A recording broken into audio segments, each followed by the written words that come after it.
Good afternoon, everybody. You are listening to 89.1 FM, WXVU, The Roar, Villanova student-run radio.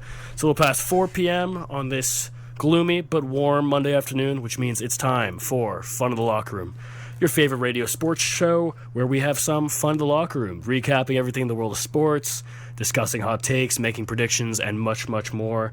We are a radio show every Monday at 4 p.m., but also a podcast, so check us out on SoundCloud.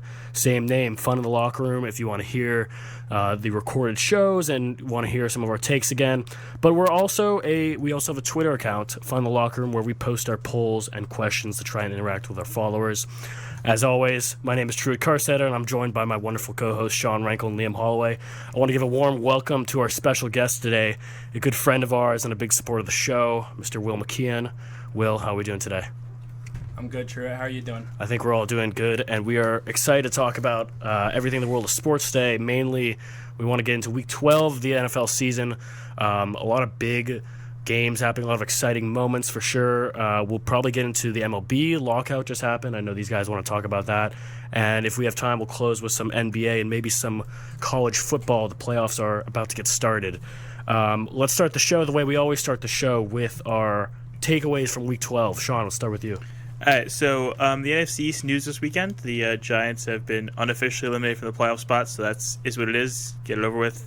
Rip off the Band-Aid. Another 8-loss season, but whatever. The Eagles, a team that's actually competing for a playoff spot, unlike my Giants, without Nick Foles this weekend, had a great game with Gardner Minshew in place, and I think the Eagles with Gardner Minshew have a better chance of making the playoffs and doing some damage than they do with Jalen Hurts. Wow, are you serious about that? Yeah. Okay. Wow. All right. I want to revisit that after we hear the other ones, but yeah, we're definitely going back to that. Liam, what about you? I just want to give an apology to Kansas City Chiefs. I've slandered you guys a lot this season, and I think it's official to say you guys are back, you guys are in contention, and you may be the favorite in the AFC. Favorite in the AFC? Wow, okay. I know all of us collectively have kind of gone back and forth as far as the Chiefs. Are they here to stay in the playoffs? Are they washed? What's going on with Patrick Mahomes? But I think at one point in the season, we've all kind of collectively slandered them a little bit. So I wholeheartedly agree with you, Liam. I'm going to go with my take is Tom Brady for MVP. I feel like we talk about every week MVP, but we never seem to really give enough love to Tom Brady. It's always the Aaron Rodgers or Kyler Murray. But just watching the game, I want to say 4 touchdowns, if I'm correct. Just very winning football, leading the league in yards. And I know it's versus the Falcons, and Tom Brady did have that pick 6, which was a bad decision on his part, but still 368 yards on 74% completion rate with that 1 pick and 4 touchdowns. The team is just firing on all cylinders right now, and if anybody's counting them out to make the NFC Championship game, then they are a fool.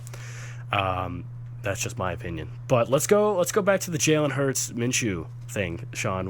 I want you. Can you elaborate a little bit on that? Yeah, if you just look at pure stats of where Jalen Hurts has been producing so far this year, he's averaging around 200 passing yards a game.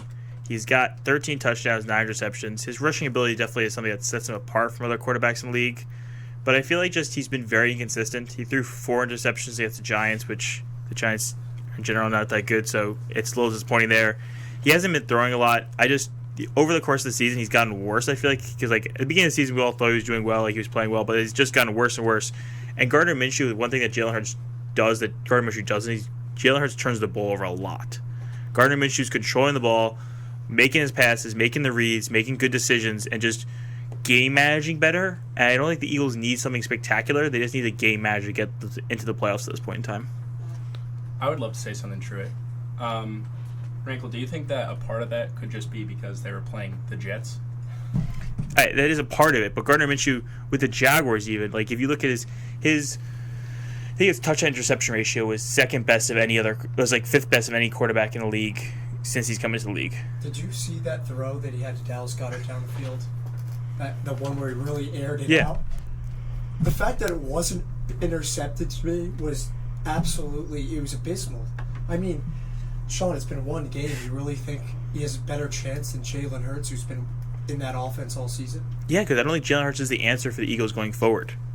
I will say that Gardner Minshew is a football guy. The guy lives and breathes football. You saw him after the game. He was getting super hyped up with his dad. I mean, I think Gardner Minshew is here to stay as far as an NFL backup. I don't know if he's definitely the future of the Eagles. No, he's definitely the future. He's not the future going forward. Okay. Do you think they should use a pick? But for this season, I think he could do it. That's fair. I think we were watching the game at one point, Sean, and he was like 19 of 20 passing wise, and it is the Jets. You definitely have to put a huge asterisk on that. But I'm also gonna go with Liam's point, or Will, whoever made it, about it is one game. It is versus the Jets, and Jalen Hurts. I feel like you can't underrate his running ability too. It's not really something that we see Minshew rely on too much. But Jalen Hurts is kind of that dual threat. Obviously not to the extent of like Murray or Lamar Jackson. But I'm gonna agree with these guys about it's one game. Jalen Hurts has been in the system now for year and a half, 2 years almost. When Jalen Hurts is healthy, you bring him back and he starts. Well, we'll see what happens next week. Hopefully, Sean, if Gardner Minshew can beat Washington, I think you let him ride out. Yeah, you have to let him ride. I feel like what he did, the hype, you saw how much it meant to him. But they're not beating Washington. Washington's a playoff team. The football team's a playoff team. They're a playoff team, yeah. Really? Hey, I actually agree with Liam here. Can we see 3 NFC East teams in the playoffs? We'll see 2, because the football team's road to the playoffs involves beating the Eagles twice. And then I think they play the Giants again and the Cowboys twice too. Just a garbage division. Yeah. It really honestly is. Well, it kind of like if you look at the standings, there's like 5 teams in the NFC above 500, which is really kind of shocking. So it is. I mean, when you said 3 teams from the NFC East, I'm thinking at first like there's no way. But football team Eagles and the Cowboys, obviously. It's because like you have the second place in the NFC North is the Vikings at 5-7, Panthers are 5-7 in their division, and then obviously you have the Rams, but the Niners are 6-6. So there's a lot of just mediocre teams. So yeah, I would say with the new playoff format with 3 teams, like why not? So I think it's the Niners, Eagles, and football team probably battling it out for that spot. Niners, maybe the Saints can sneak back in. Saints, Panthers, the other teams can sneak back in. Vikings honestly would have been in a good position had they not lost to the winless team, which we'll get into. I think we're all very excited about that. But I mean, why not football team? Yeah. All right, let's go to Liam's take. Kansas City, probably the team we've talked about the most over the year.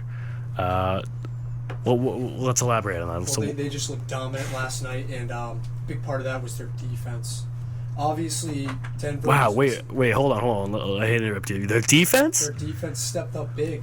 Denver was missing a few of their guys. They, I believe, they had a backup running back, Javonte Williams, who had a pretty good game. But I mean, they had that pick 6, and the game was over. Their defense played really well, held Teddy Bridgewater to 250 yards, only threw about 50% completion rate. And they had 2 picks. So, their defense stepped up big time, and the Chiefs won pretty handily. It wasn't really close the entire game. They're back. Yeah, I agree. I think Patrick. The interesting thing that I bring up right now, because Collinsworth on national television said that Patrick Mahomes should be throwing less of his crazy passes and more of just become more of a pocket passer, which is interesting considering how he's like hyped up Patrick Mahomes all these times. You've heard his calls on the ridiculous things Patrick Mahomes does. And I think it's hard to corral a player like that because part of his mystique is his plays he can make and how dangerous he is, how every single time he touches the ball, anything possible could happen. But I feel like in general he's making smarter decisions nowadays. He's not throwing that ball deep downfield. He's like making the smarter plays, which I think is very instrumental in the development of his career and him going forward. I feel like I have more faith in the Chiefs now than I did at the beginning of the season, or even last year a little bit, because his decision making seems better. Mm-hmm. He's been making the right play. You see more checkdowns, more easy passes. I mean, when Pat Mahomes gets hot, you can't stop him. The Chiefs right now, second longest winning streak in the NFL. That's true, yeah. Quietly won 5 games in a row. Everyone wants to. Obviously, a lot of the media is on the Patriots winning 6 games in a row. Yeah, maybe. And honestly, no one's even talking about the Dolphins winning 5 in a row. But definitely, less people are talking about the Chiefs than the Patriots for sure. I like what you said about just decision making, because as exciting as it is to see the no-look passes or the sidearms, sometimes theatrics like that don't really belong in football when you need to execute and get things done. Like when you're playing below 500 teams, yes, like as we've seen before, Patrick Mahomes can get away with the no look or the sidearm to Travis Kelce. But even if they're playing 500 teams this year, they have a lot to prove because they are at a disadvantage with their defense up until now. But they were kind of finding themselves in certain deficits, so you can't just try a side pass or whatever. You have to like just execute and do the checkdowns, like you said, and everything like that. But their defense hasn't given up more than 2 touchdowns in the past 4 games. Been really, really good. I mean, really, 2 touchdowns in 4 games? That's no. I mean, in any game. Yeah, no, that's very that's still very good. Pat Mahomes with a mediocre defense, that's still scary. So they're going to win the AFC this year. Will, what do you think about that? Because the Chiefs probably are one of the biggest threats to the Patriots getting to the AFC Championship game. So true. I'm not gonna start right now. I'm gonna wait till we discuss Pat's Bills as far as where I see the AFC moving in the future. But I'm excited. Everyone knows that the AFC East in particular, but I believe it's still the AFC runs through Foxborough. So I'm gonna save my take for later. But I still challenge Liam's point. Liam, I have a quick question. I've heard all of last year, pretty much since Pat Mahomes started his parade around the NFL, that you can't beat the Chiefs with field goals. Do you still think that's true? I would never, ever believe that narrative because I'm a big proponent of special teams. I think if special teams wins ball games, and in a tight playoff game, if you miss an extra point, if you miss a field goal, you're not going to win a game. So, no, I don't believe in that point. Okay. I think any team can be beaten with special teams. Liam, on your quote, me and Truett were discussing this earlier yesterday, watching the games, and we think it's less that special teams wins games and more that special teams can lose games. Yeah. I feel like they really can't go out and win a game, but they could easily lose you a game. Well, I don't know about that because we've seen obviously Justin Tucker break like a record for a game-winning field goal. Like just that superb level of special teams did in fact win them the game. Like in Sean's, I think the argument Sean's trying to make, you've seen Blair Welsh, you've seen the double doink. Zane Gonzalez, yeah. Special teams is a huge part of football. In most clutch situations, it's what win or loses you games. Yeah. Special teams wins games. You have good special teams, you're in a good position. All right, I can tell you could go on for like another hour about special teams. So we're gonna switch over to we're gonna stay in the AFC. I think one of the exciting games that everyone was looking forward to was the Burrow-Herbert showdown, and back and forth. Obviously, a lot of lead changes, but the Chargers did come out with the win. Burrow 24 of 40 for 300 yards, a touchdown, 2 picks. Herbert 26 of 35, 317 yards, 3 touchdowns, and a pick. I want to ask you guys, both sophomore quarterbacks, who would you build your franchise around if you had to choose between those 2 quarterbacks? Loaded question. I want to hear what you have to say. Okay. Going into this season is probably just Herbert who I'd pick, and he's just shown the flashes he has in him. But I feel like watching the game yesterday, he's just extremely inconsistent. Like, they went up high, they went up big, and they were winning a lot, and then all of a sudden, the Bengals just creep back into this game. And the one thing I loved about Joe Burrow is his toughness. Like, if anybody saw the picture of his pinky finger, like, trying to throw a football while you can't really grip the ball, like, you saw the pain he was in the sideline. He just pushed through it, kept him in that game. Like, Joe Burrow's toughness, his leadership, his skills on the football field, I want to build a team around Joe Burrow. I agree with you, Sean. The entire season, I think one thing we've all kind of agreed on is that this Los Angeles Chargers offense has underperformed in a lot of ways. They have so many weapons, but yet they've only put up, I believe,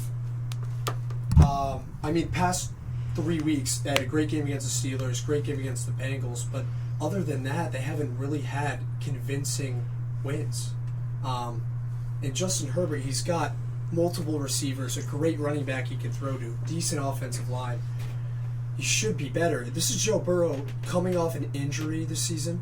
He's been unbelievable. T. Higgins, Jamar Chase, he's making them look like great receivers. Joe Mixon has come to his own, the running back, because Joe Burrow's passing game has just been so good this season. I do got to give. I would start a franchise with Joe Burrow over Herbert. And Joe Burrow for comeback player of the year as well. Absolutely. Oh, yeah. I agree. He's actually not the favorite. I think Dak Prescott's like minus 1,000. Really? And Prescott. Burrow's plus 500, if I'm correct. I saw something about it earlier today, which is tough. But Dak is also having an absurd year. Quick question. Yeah, go for it. Truett, just to pose to the group. These are two teams that I cannot figure out for the life of me. Are they good? Are they bad? I don't know. I'm with you there. Let's go with the Bengals. October 31st, they lost to the Jets. Again, the Jets. They've also, Chargers beat them up early in the season. They played a tight game with the Jaguars, who we've talked about before the show are not good. They lost to the Bears. In week 1, they lost to the Dolphins. I don't know. I can't figure out these two teams. Again, we were just talking about with the Chargers. They are strapped with weapons. Mm-hmm. Austin Eckler, Mike Williams, that whole team just seems to be capable of scoring touchdown after touchdown. So I don't really know what the solution is for these two teams other than figure it out, I guess. What do you guys think? I believe the Chargers' ceiling is a little higher this season, just based on pure talent And experience, they've been there. Yeah. However, the Chargers, in recent history, have not had any playoff success. They just get bulldozed in the playoffs, usually because of the Patriots. I must add. Baby. They love losing close games. They do. And very good at it. Both teams have just been very inconsistent this season. It's going to happen when you have young quarterbacks, though. Yeah, I agree with you there. Both inconsistent. I'm fully bought into the idea that the Chargers are inconsistent largely because of Herbert, especially with that game versus the Broncos, throwing a pick six, just not looking very good at all. And he goes through these waves where it's he looks like he's a great quarterback, and obviously he threw 300 yards, 3 touchdowns this game, and then sometimes where it's wow, maybe he needs a couple more years before we can put him in elite status. For the Bengals being inconsistent, I'm not as committed to the idea that that's Burrow's fault, because I haven't seen a lot of games where it's Burrow throwing pick sixes or just completely missing guys. That loss against the Browns was pretty bad. Yeah, loss against they have had some questionable losses. They were starting on fire, and then had that lull where they were losing games. And I don't know if it's coincidental. I mean, everything in football kind of works together on the offense. So the fact that Jamar Chase's numbers dipped, is that on Jamar Chase not being able to get open anymore, so Joe Burrow can't throw him the ball, or is it just Joe Burrow not being able to see him or complete passes? It's all really, it's hard to pinpoint the blame on one person. Or even time in the pocket. Their offense line is terrible. Exactly. The offense, it really depends on every position. That being said, though, I feel like everyone's been talking about how Herbert's potential is just insane, that he could be a top 5 quarterback in 2 years. I think both these guys could be. I agree with that. But I think Herbert's pure talent, his arm strength talent, I think is higher than Joe Burrow's. Yeah. But the completeness of Joe Burrow's is different. Joe Burrow has that QB. He has that mentality. Yeah. Absolutely. I was just about to say, how many times has maybe the best fundamental, most talented quarterback ever really won the big games? I mean, just look at Tom Brady. He might not be the furthest slinger in the world, but what Tom Brady has is pure leadership through and through. Yeah. He knows how to lead a team. He knows how to, be clutch in the moment that they need him. And I don't know. I'm looking at LSU's team. Maybe they were strapped with weapons, but he was unquestionably the leader of that team, and I think he's done the same thing with the Bengals. He's established himself as a leader right from the get-go. And to be honest, I do like Herbert better as a pure quarterback, but I think Burrow does have that leadership factor, and I don't know, maybe inspiring this Bengals team a little bit. I want to echo that point, Will. You saw when he got hurt last year how devastating that was to the Bengals team. He was a leader from day one, captain. He is the Bengals at this point. He's turned the franchise around. He's a leader and he's a winner. And I think in the next couple of years, the Bengals could build something really good around him. Really good. Now, feel free to completely just call me out on this take, because this might be a very bad take. But would it be fair to make the comparison when you have Burrow, Herbert, and let me finish this, of Brady, Rodgers, in the fact that Rodgers might be more talented in certain aspects of being a quarterback, but as far as being a complete quarterback, being a leader and knowing how to win and just look like from the eye test on the field, just looking like a winner, that would be Joe Burrow. Is that too far out there of a comparison? Obviously not with like the legacies. Yeah. There's a lot of circumstances, but as far as like what I just mentioned, Yeah. There's definitely something there. I think it's not a perfect mirror image, obviously. Yeah. Rodgers is a little more composed than I think Herbert ever will be, if it makes any sense. Yeah. But I do like the comparison overall. I love that take, Truett. Oh my god. Yeah. So I mean, the league's in good hands when as far as it comes to quarterbacks. Let's stick in the AFC. I know I've heard Liam and Sean over the years just talk about going for 2 to win a game, and I feel like you don't really see that too often, but we did see that this week. Huge divisional game, Ravens-Steelers at Steelers, which is going to be a factor, as we'll talk about in a second. The Ravens were down 20-13 in a back-and-forth game with 1 minute 48 seconds left on the clock. The Ravens scored a touchdown and went for 2 to win, but they came up short, bobbled the pass on the 2-point conversion, and they lost. So I want to hear you guys' takes, and was that the correct decision? Liam, start with the statement. Okay, What's the rule? I want to say like it's an unofficial, unwritten rule, I guess. When you're playing away, you have nothing to lose. If you're down 1 with a chance for a 2-point conversion to win the game, you got to go for it. You got nothing to lose. If you're at home, however, you play for the tie. You got the home crowd behind you. In this case, I mean, the Ravens were that close to winning this game. In overtime, anything can happen, but with how clutch Lamar Jackson has been this season, I really see no problem having them go for 2 there. Obviously, it didn't work out, but you can't fault John Harbaugh's decision for There's a little contradiction there, though, because if you believe Lamar Jackson is this so-called clutchest guy in the NFL, he's really good clutch. This season, he's been the clutchest guy in the NFL. Then why don't you just kick the field goal and let it be clutch in the overtime? You might not get the ball in overtime. So I heard a report, Harbaugh talking about this. Apparently, the Ravens were very short on their cornerbacks due to some injuries or something. So I don't know, maybe an OT that factors in as far as being able to drive down the field. But I'm with Liam on the decision. I think they should have gone for 2. I think that was the right decision, and they were. Mark Andrews having a third hand and Lamar making that pass more directly to the chest away from it. I think it was the right call. It does factor into you do have Justin Tucker, who's by far and away the best kicker in the NFL. So they really, it was their decision to win it. They really thought they could win it. I really don't see anything wrong with this decision. I've heard you talk about this for so many years, for like 2 years now. And you talk about how they have to go for 2. And in most situations, I agree with you. But I feel like in this situation, when I think we would all agree that the Ravens are the better football team, so it kind of flips the narrative. And they need this win because now they're tied. Now they're behind the Patriots.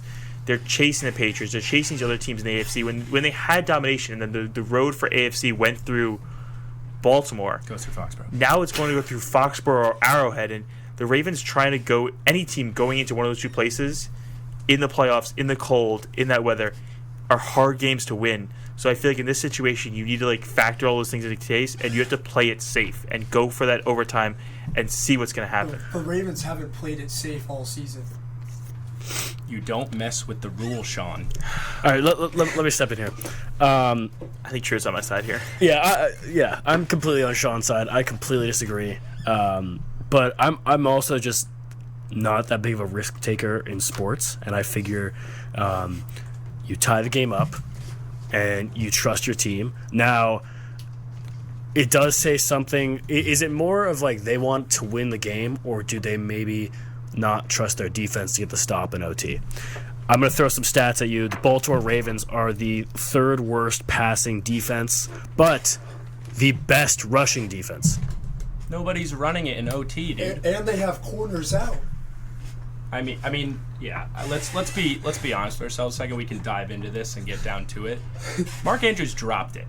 It hit him in the hands. If it hits your hands, you got to catch it. You know, Lamar maybe got a little worried and it's a little bit of an errant pass, but that should have been caught. It should have been 2, game over. So you're thinking if that's caught, everyone's applauding it. Not a single person was like, "Wow, they maybe should have done that, but it worked out in their favor." No, nobody second guesses those calls. The way they've done it all season. They've had crazy, miraculous comebacks, and this would have been another game winner. But if you're saying Lamar is, like, I think Sean was saying this earlier, if you say Lamar is so clutch, then why not, take it? It's literally a 50-50 that you get the ball in OT, and he can. Yeah, why not just put it in your best player's hands and say win this game instead of taking that chance? I mean, it hit him in the hand. Yeah. How about the play call? Do you like the play call? It hit him in the hands. It hit him in the hands. Yeah. It's a touchdown every day of the week. I feel like with Lamar Jackson's skill, if I'm going to go for 2, I'm keeping it in his hands. I'm running a read option. I'm running a triple option. I'm running something with him. Definitely. Than that play call. Was it like wide open or was it pretty contested? He was so open. So open. Yeah, I don't know. I would never feel comfortable going for 2 when I know that I can tie this up and extend the game.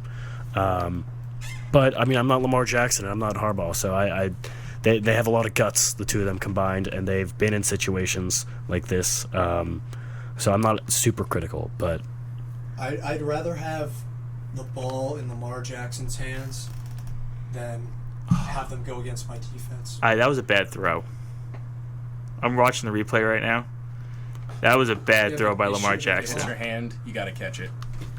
It's a rule. Should have been caught. I mean, either which way. Oh my God, he was wide open. Yeah, not the best throw, but yeah, no, it should have been caught. He was so open. Either which way, Baltimore is still leading that division. No, okay. Here's my second question right here. This is what I want to build off of, because you're talking about winning a game, right? But what about the playoffs? Because now if let's just say they extend it to overtime and win it overtime, you're looking at a 9-3 team who is now the clear first in the AFC. But now, if I'm not It's a wrong, 4-way tie. It's a 4-way tie with 4 8-4 teams. So now, did they just jeopardize their chance to win the AFC, or to get the first seed in the AFC? Pats lose tonight. But then there's a 3-way tie. You're tied with the Titans and the Chiefs. Yeah.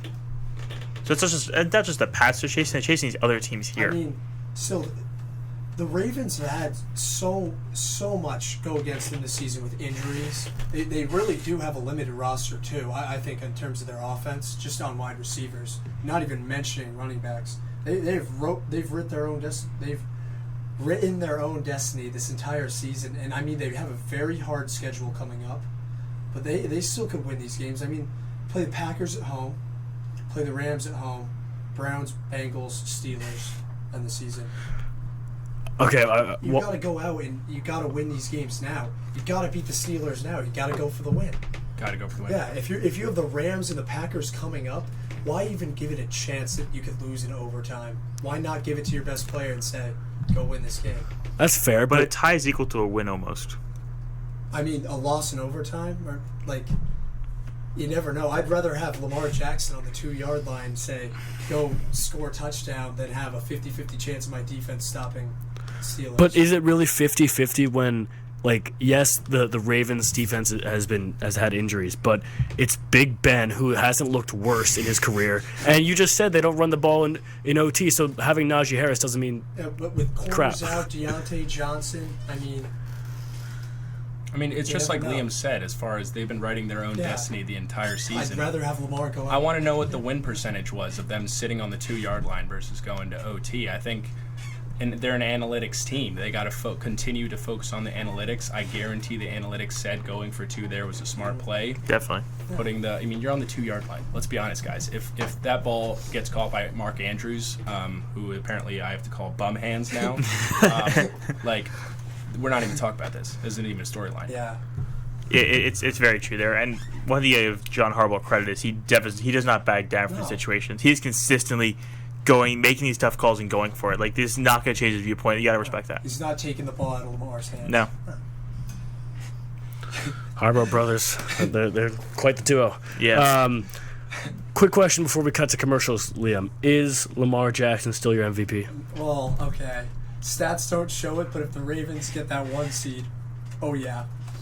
With what they've been through this season, oh yeah. In terms of valuable. I don't want to reopen this conversation. No, I don't feel like arguing the excuses Liam gives to Lamar Jackson every week. You switch Lamar. Every quarterback is the most. Can Daniel Jones get these excuses for me, please? Daniel Jones doesn't have. If he led them to an 8-4 record, oh yeah, he'd be in that conversation with that garbage of a team he has. But the quarterback is just inherently the most valuable position in football. I just think he has no weapons around him. He's had 15 running backs get injured out for a season, and he has 1 wide receiver and a tight end that apparently okay. Come on. Mark Andrews has had a very good season. Bum hands can't catch the ball. They're 1 catch away from being the top seed in the AFC. Go to break. All right, we gotta go to break. I can't do this anymore. We'll be back with Fun in the Locker Room in a couple minutes. Ask a future nurse your questions about the COVID-19 vaccines. How effective is each COVID-19 vaccine against me getting COVID-19? For the first dose of either the Moderna or the Pfizer vaccine, the immunity you will receive can be up to 80 to 85%. Even after a single dose of either the Moderna or the Pfizer vaccines, you will have very high levels of protection. This is after your body has time to build immunity, which is about a week. After the second dose, you will be considered to have full immunity after 2 full weeks. After receiving the Johnson & Johnson vaccine, you should be fully immune in 2 weeks after just the 1 vaccine. All 3 of the different vaccines that are currently available are all great at giving you the protection and immunity that you need against COVID-19. Nothing is 100% guaranteed, but it is a better option to receive the vaccine. A message brought to you by the senior nursing students in the health promotion course at the Villanova Fitzpatrick College of Nursing in 89.1 WXVU. Make WXVU your home for Villanova sports. Listen for live play-by-play of Wildcats basketball and football home games with Pat Kapoor and Dan Winkler on the call. Count on V89.1 The Roar for coverage of Villanova sports that you won't find anywhere else.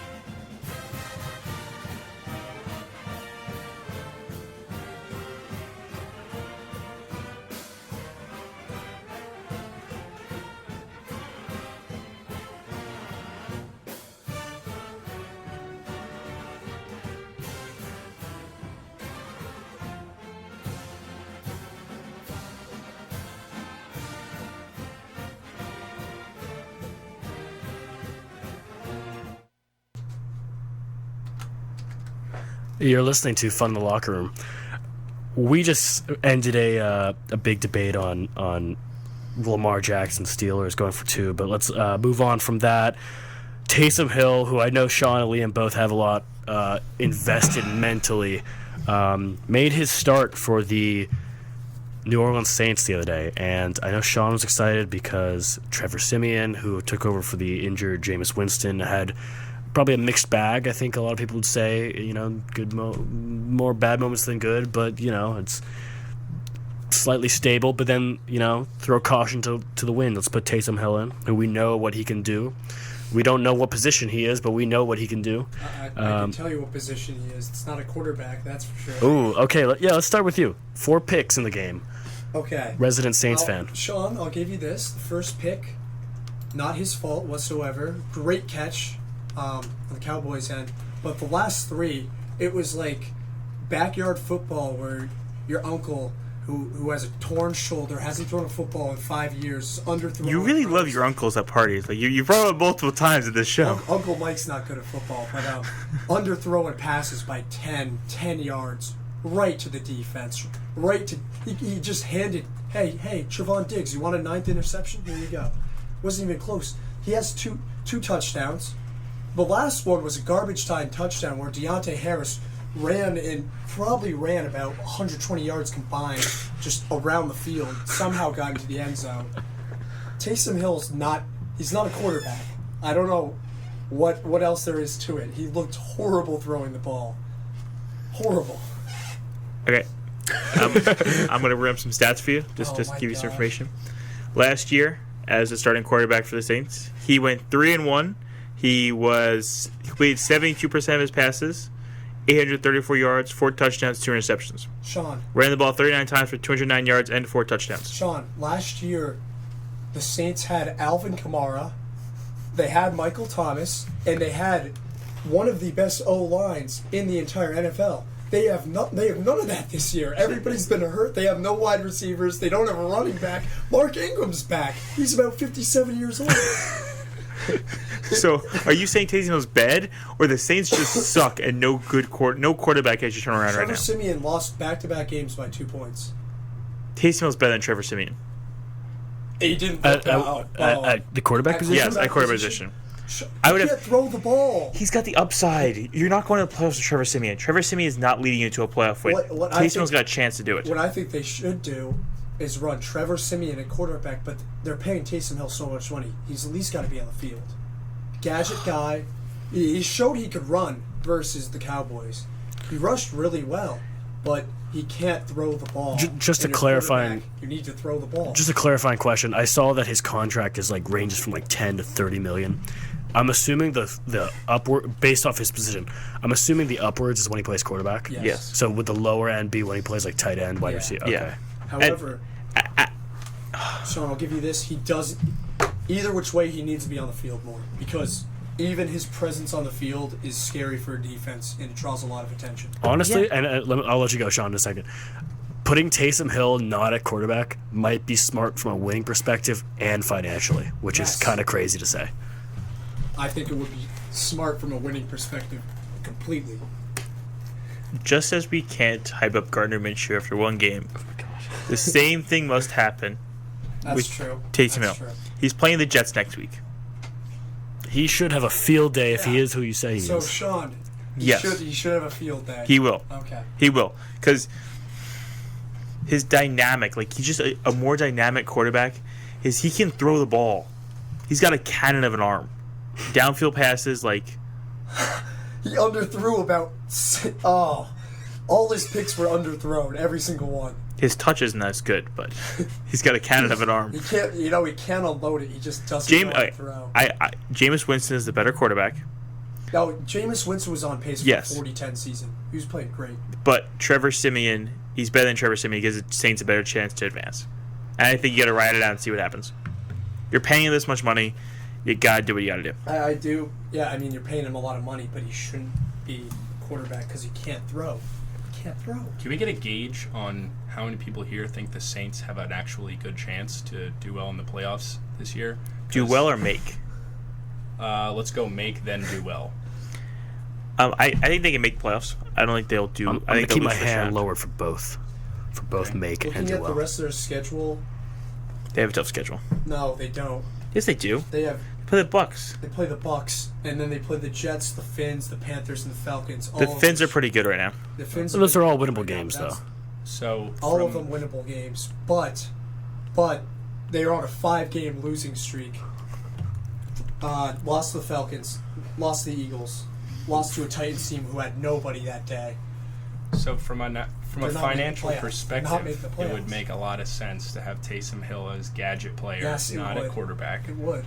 When you don't really have deep playoff aspirations, nor should you at this point in the season. But should you limit your team's chances because you paid a guy that Fair point. you paid to be your quarterback? Because in an ideal scenario, he is your quarterback. If he's good enough, then play him. No. If he's good enough to be the starting quarterback, you don't care about paying him extra $30 million. No, you don't, but he's not good enough. And you have Jameis Winston coming back next year, and you have Michael Thomas coming back next year, and Alvin Kamara, and your entire O-line, and a lot of weapons on defense, especially the defensive line. So you're saying very hurt. Trevor Siemian or Taysom Hill should start next week? You know what? Against the Jets, I'll let Taysom Hill start. But once he starts throwing, It's a proving game. once he starts throwing 3 Who gives him a better balls chance to make playoffs? to make the playoffs, Yes. they don't have a chance. Trevor Siemian, because he can throw the ball.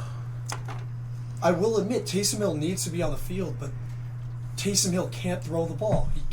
He's shown that time and time again. Even He last completed year 72% of his passes last he had year. a great throw to Michael Thomas Checkdowns. last year where Checkdowns. he underthrew the ball by about 10 yards. Michael Thomas had to come all the way back in. That was like a 40-yard bomb completion. I mean, he's not a quarterback.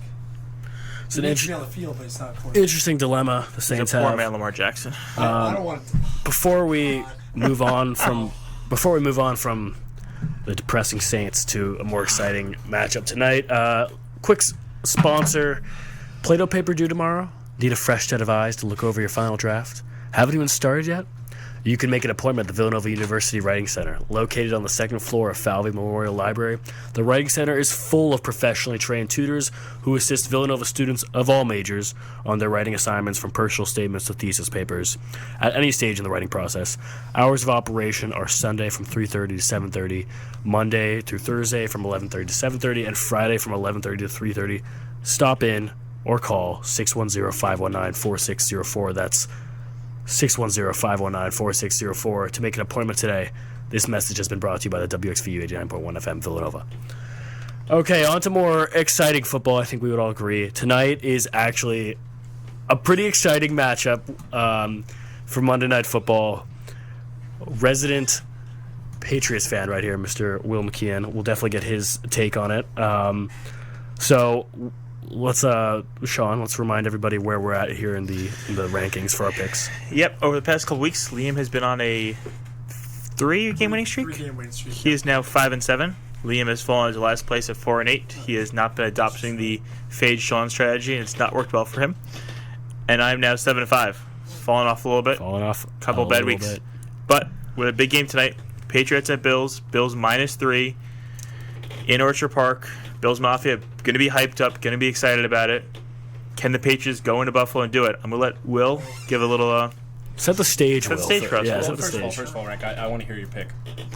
Oh my God, you got me ready to pick right now. Do it, Sean. Do it. Do it. Do it. Do Trap it. game, Sean. Bills -3. Oh, my God. Oh, yes. Oh, Yes. Yes. Oh, that's just horrible. Okay, Will.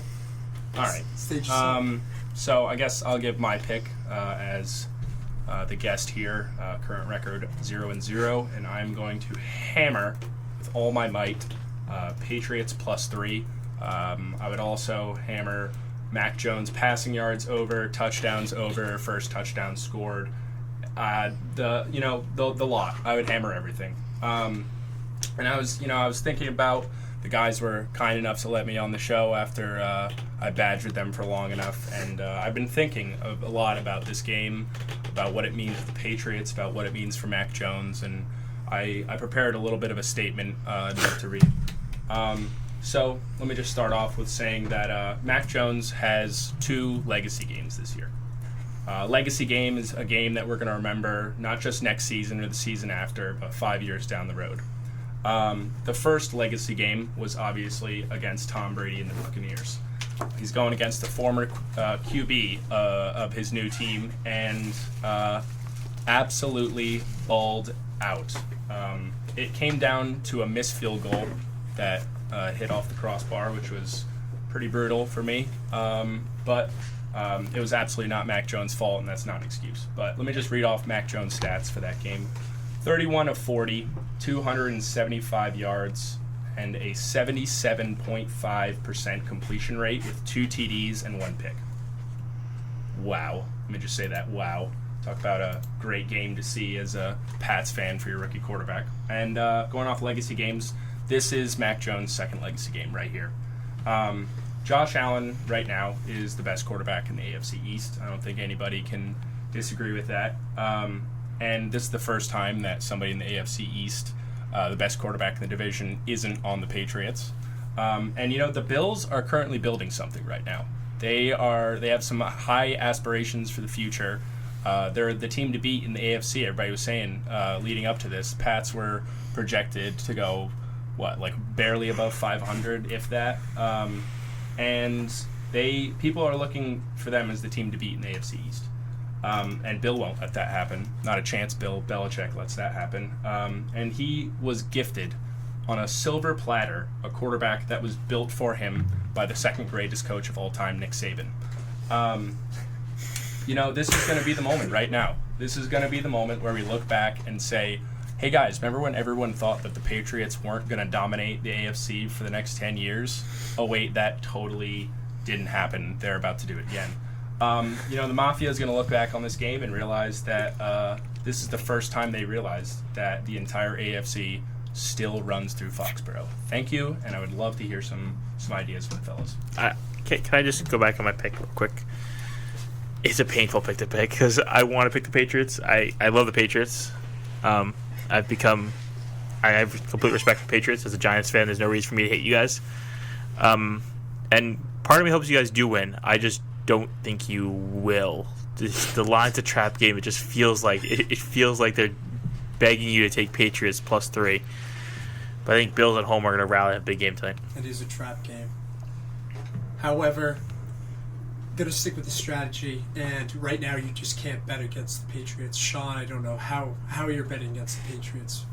I'm going to fade you one more time, and I'll see you next week after I'm on this 4-game win streak, or whenever we come back from break. Yeah.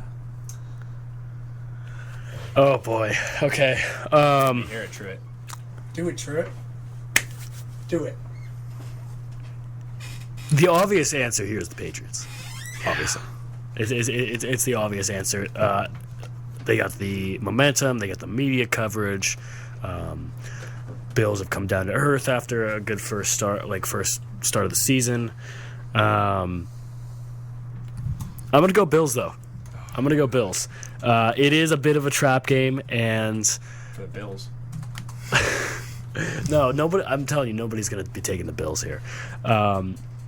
I don't really have too much to say about it. It's just something I feel like the Bills are going to be here to make a statement.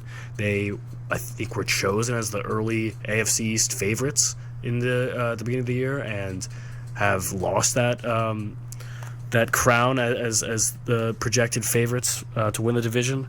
And there's this new quarterback in town who's getting a lot of momentum, and everyone's talking about him and his coach and how well they work together. But I honestly really like Josh Allen. Throwing ability, rushing ability. I like their pair of running backs. I honestly don't know who is a running back on the Patriots right now. Ramondre Stevenson. Ramondre. Damian Harris, come on. I'm sorry.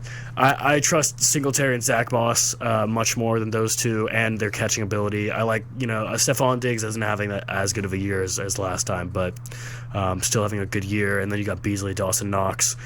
I think Tre'Davious White just tore his ACL, if I remember correctly. Which pain. Yeah, painful. But I'm gonna go Bills. It's a slight fade of Sean. But yeah, I like the Bills to surprise people. I feel like on prime time, everyone kind of steps up, and you expect one team to blow someone out of the water, but everyone kind of comes to play. And I think the Bills know that this is a prime time game. This is where they need to decide whether do they secure the division, or do they just roll over, play dead, and let the Patriots steamroll them. I think they step up their game tonight. What is all the money on? Who has the money on them? Gotta say, people must be taking the Pats, Public are right? probably taking Patriots +3, which does worry me a little bit, because if I've learned anything, fading the public is the most dominant strategy. While Truett looks up, we'll have a question for you. Mm-hmm. If the Patriots if the AFC does run through Foxborough and the Patriots get the number 1 seed, does this change the whole narrative of? Because last year after Brady won, the conversation was Brady was the reason, not Belichick. Mm-hmm. If the Patriots now get the 1 seed next year, does that change the narrative? See, that's kind of a difficult question, Rank, because I might not be the most popular guy for saying this, but I still root for Tom Brady. Mac Jones might be my quarterback right now, but Tom Brady will forever be my quarterback to some degree. I would say that the narrative might be shifting a little bit, but the narrative shifted last year. Everybody was saying that Bill was, Tom was the reason why New England was so dominant for so long. And people might be, changing their word if the Patriots do happen to go on and make a long run. But then, you look over at the Buccaneers, and they're still killing it right now. And Tom Brady's leading the league in the MVP vote, I believe. So I think the question is going to be asked over and over for the rest of time, but it was a combination of both. I would say that the reason why the narrative might be shifting right now while the Patriots are doing so well is because of the system that Bill creates. Yeah, and I agree with you. I think, at least when they were playing specifically, I always thought that it was a combination of both of them. And it's shown that it's a combination of both of them, but they also are so good on their own. Yeah. They're both just great NFL players and coaches. So something that I'm noticing this year, Sean, and I think you'll like this as a fan of some advanced analytics and just storylines in the NFL, the Patriots are working with some pretty garbage offensive weapons outside of Damian Harris. Mm-hmm. Yeah, absolutely. Yes. And I think Mac Jones is showing a little bit of that ability that Tom had to elevate below average wide receivers into looking like, maybe not playing like, but looking like some all-star receivers. I mean, look at Jacoby Myers, Kendrick Bourne. Like, who are these guys? Yeah, look what Cam Newton did with them last year. And Exactly. That's what shows what can happen when you can throw a ball further than 10 yards down the field. Big gunslinger in New England. Just to answer that question, 54% of the money is on the Patriots. That's it? 54. Wow. Yeah, That I'm sorry, makes me 54% of the bets. That makes me So a lot more confident. for those who, and we don't endorse gambling here unless you're 21, percent of the bets often does differ from percent of the money because the sharps, who are the big bettors, the guys who put down like 100K, the professional gamblers, sometimes the percent of bets and percent of money doesn't always agree. So it could be, let's say, 54% of the bets are on the Patriots, but like 65% of the money is on the Bills, which means that those guys who know something are hammering the Bills. Or it could be 80% of the money's on the Patriots. We don't really know. But fade the public. Yeah. All right. When you fade the public, you become Vegas. You know? That strategy works for everyone except the Patriots. And me. Yeah. Just in general. All right, so exciting time. Oh, quick shout out to the Lions for winning a game. Yay. And it was against the Vikings. And it was against the Vikings. Yes. I think we're all so proud of you guys at the Lions organization. It was exciting to see Jared Goff go over there and hug his coach afterwards. Dan Campbell, you deserve it. Your players And play also hard for just you. how awesome it was in dramatic fashion too. Time expiring, perfect pass right to the.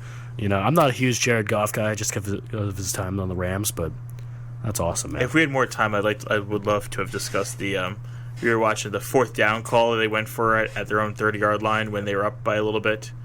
Oh, that's right. Yeah, that was terrible. Yeah, that was a terrible play call. Yeah, that was They pulled their normal Lions antics of doing everything possible to lose the game. exactly. Yeah, that was not a great call. Worked out though. Maybe they're not statistically eliminated from the playoffs. So go Lions, baby. Lions, baby. Let's talk about the MLB. Big lockout, guys. Right? Big lockout. Oh, yeah. Tell me about it. For someone that doesn't know what's going on. So I can start with a quick synopsis. I was just reading about this today. And basically the story is exactly what it's been for the MLB for the longest time.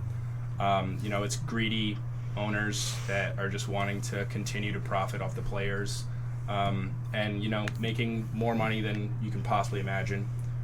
Basically what I can understand about it is the owners want a reduction to a 154-game season.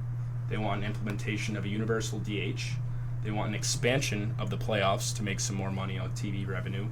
And they basically want to maintain status quo as far as how deals are structured. The 2017 to 2021 CBA agreement was wildly profitable for owners, and basically they want to keep their riches. On the other half of the argument, there's what the players want. A shrinking percentage of revenue currently is going towards players. Second, they have some current provisions in place. They want provisions in place to prevent service time manipulation, which is basically when you move players around in a certain way to keep them on their rookie contracts for longer, because basically if they aren't in the MLB for if they're in the MLB for a certain number of games, they have to be paid after their rookie contract. Third of all, It's just, for example, like Ben Simmons, how he was able to be a Rookie of the Year the second time thing. Like, Gotcha. similar idea. That happens a lot more often. A lot in baseball. Really? look at Randy Yeah. Arozarena. So you can but- just move them. Yeah. The third of all, the players want to get rid of tanking for teams specifically like the Orioles that just are terrible every year and tank for picks. And then those players who they pick are traded and manipulated through service time. And it's a whole problem, And finally, they want free agency to be available to players with anyone with 5 years of service time. We've known for years that the free agency system in the MLB is so broken. The arbitration system specifically is the arbitration terrible. It's horrible. And it gives all the powers to the owners to just kind of manipulate the players how they want. The players have no power at all. So I think this is going to be a pretty big lockout. I think the players are not budging. They're fed up with how they've been being treated in the past couple of years, and the owners are trying to force them to play based off of taking advantage of the fact that they need to play to support their families, and it's just unfair. And I'm 100% on the side of the players. Really? 100%. So currently the owners have actually locked out the players, so they're not really forcing the players to play in this situation. Different than the players like going on strike. The owners are stopping it. But the way the players handled the whole COVID situation really rubbed me the wrong way. That they wanted to play a third of the games, less than a third of the games, and get paid the same amount of salary as if they played 162. Like, how can you, as a player, for the good of the sport, look at this and say this is the way that the sport's going to grow? Where, like, the owners have to make money. Like, they've invested this money in the team, like, the fan base, the culture, like, everything like that. That the players just need to, typically on the side of owners in the situation, but the players just run me the wrong way in the situation, how they wanted their full salary paid, even though they were only going to be performing less than a third of the games because of COVID, which is extenuating circumstances. Yeah. I agree with that point, Sean. I just think a treatment not only of just players in the MLB, minor league players, since the beginning of time, have been treated horribly. Terribly. Especially with COVID, them cutting teams, putting people out of work, not paying people enough that they can even afford their own housing, not giving them stipends, not giving them enough money for food. I mean, it's crazy with how much money that the owners make that players in their own organization can barely afford to live.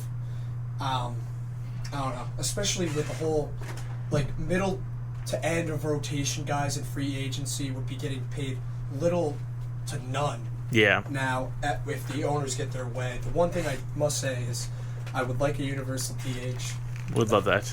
As a Mets fan, I think that would be awesome. But arbitration has to get rid of. Yeah. I mean, it's hard to compare leagues like the NBA and like the NFL to the MLB, but it's you can tell there's a difference. Like, even I know Truett might not be the biggest follower of the MLB, but he can still understand. He'll ask questions like, why are no free agents moving around? Like, who are the big players? And it's like a problem for marketing the league and for continuing to grow the game is the fact that people don't know players because they aren't allowed to have these blockbuster free agents trades. Like, there's a couple small examples of that recently with like Max Scherzer and Let's go Mets. Trevor Bauer and other guys like that. But I don't know. I think the league is currently a little broken, and I think some things need to be figured out.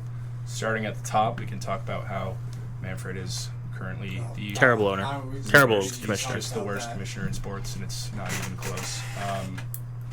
I won't even begin to talk about the Astros situation, but I think that's a pretty clear example of mishandlement.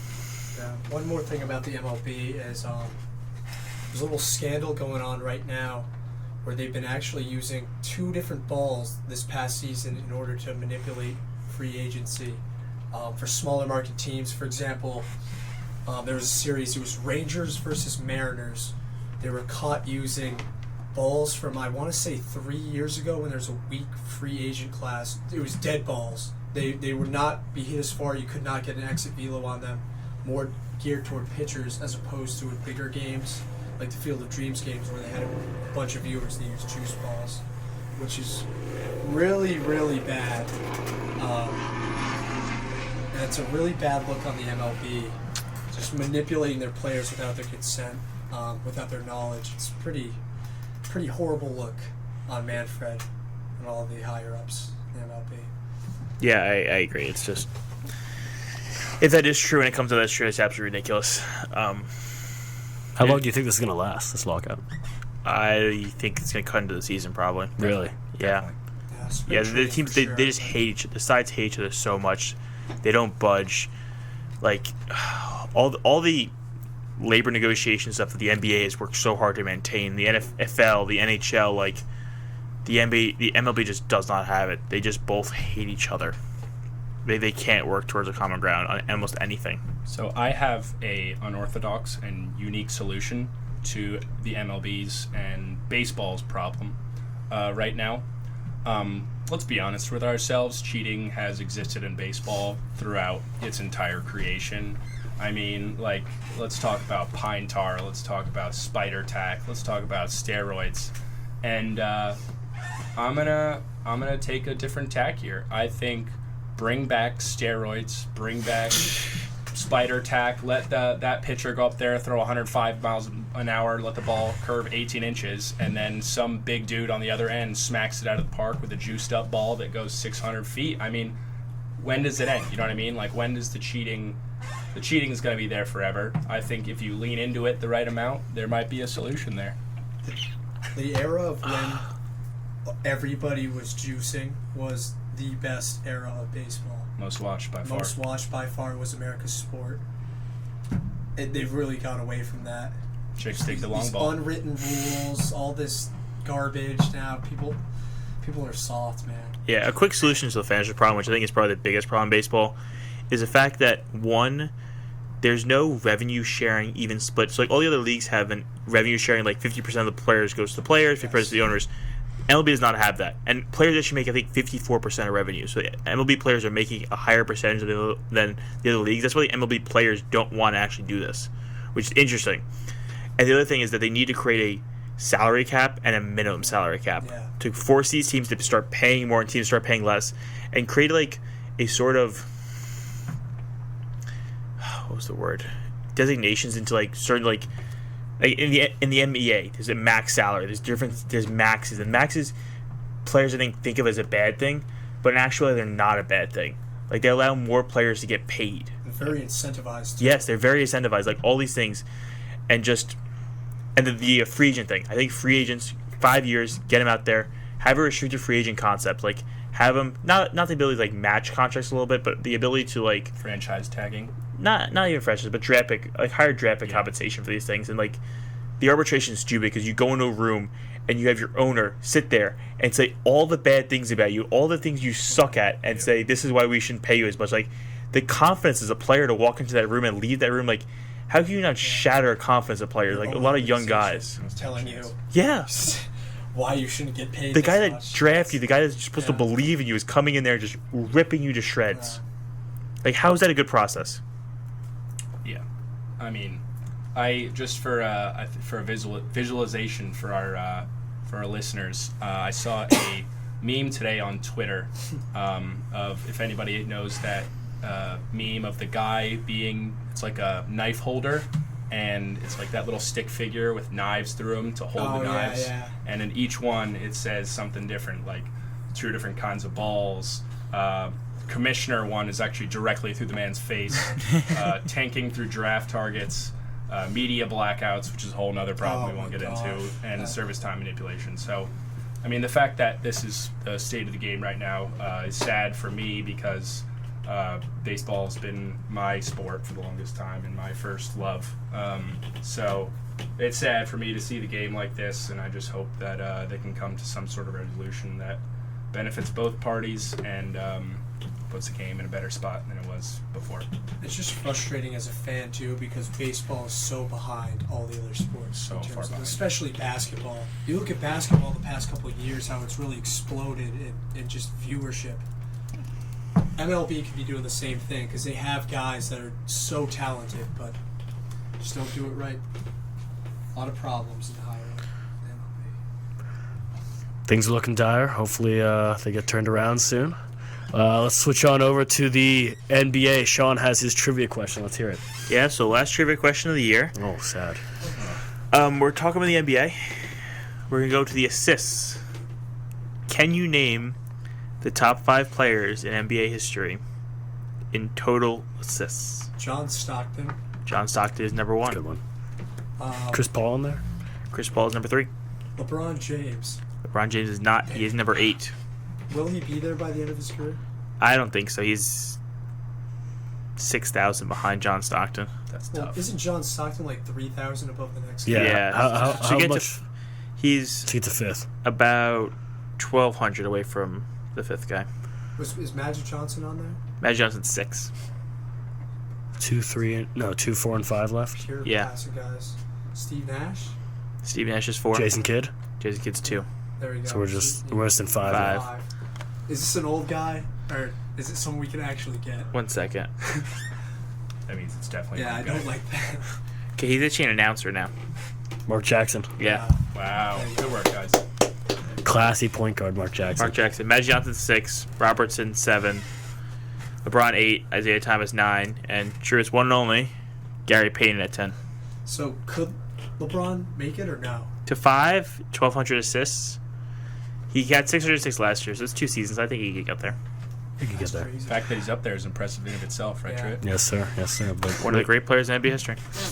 greatest. All right, we won't open that can of worms. So before, I think we should get into the very exciting week. We had a great 2-game series with the Suns Warriors. Before we get into that, I want to briefly mention RIP to Staples Center. I don't know if anyone saw the photos today, but they just took down the letters. And Crypto.com Arena. I'm trying to hold it in and not cry right now. Because everyone knows Staples Center for being Staples Center. I would say outside of maybe Madison Square Garden, it's probably one of the most recognizable arenas. What in about the sports. TD Garden? I was going to say TD Garden's probably third, and then isn't the Bulls like American Airlines? Or no, that's They're not recognizable ones. Yeah, If you're guessing it, it's not recognizable. Okay, let's call it the big 3: Staples Center, Madison Square Garden, TD Garden. Wells Fargo, or give a little shout out to our home. Wells Yeah, Fargo. okay. But who cares about the Sixers? But those 3, it's That's just Tom sad. Casper It's right sad. there. You think of Magic Johnson, you think of Kobe, you think of Shaq at the Staples Center. It's sad. But enough of that. Suns Warriors split the series. Suns won Game 1, which they won their 17th game in a row, which tied the franchise record. Then went on to win 18 in Detroit. Came back to Golden State for Game 2. No Devin Booker for a game and a half in those 2-game series. What do you guys make of this? And did this series, does this prove anything for end of the year where the teams are going to finish, who's going to make it out of the West, etc.? Well, the Warriors are unbelievable now. I can't even imagine what they're going to be like with Klay Thompson. They're so scary. It's gonna be terrifying. They looked. I mean, obviously Suns without Devin Booker, but they look dominant. And you can't really see anybody being better than them right now.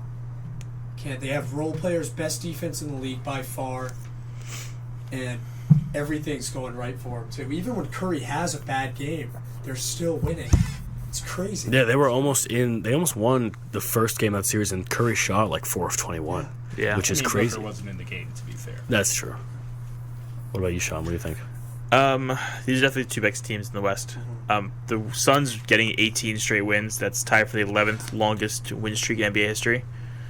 9th if you go consecutive in a current season. So definitely very impressed by the Suns. Showed a lot of you guys doubted them. I personally never doubted them really, but doubted them after their finals push last year. So it's really impressive.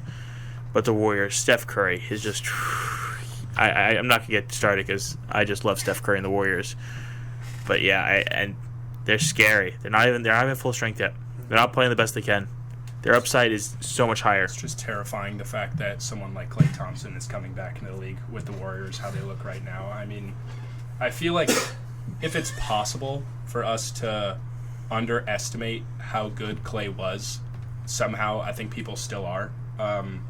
He's going to come back and just start hitting at a clip that I think is going to terrify the league. I mean, I wouldn't go so far as to call myself the biggest NBA fan in the world, but I know for a fact that my pick this year to win it all will be the Warriors. Wow. Yeah, completely agree. Yeah.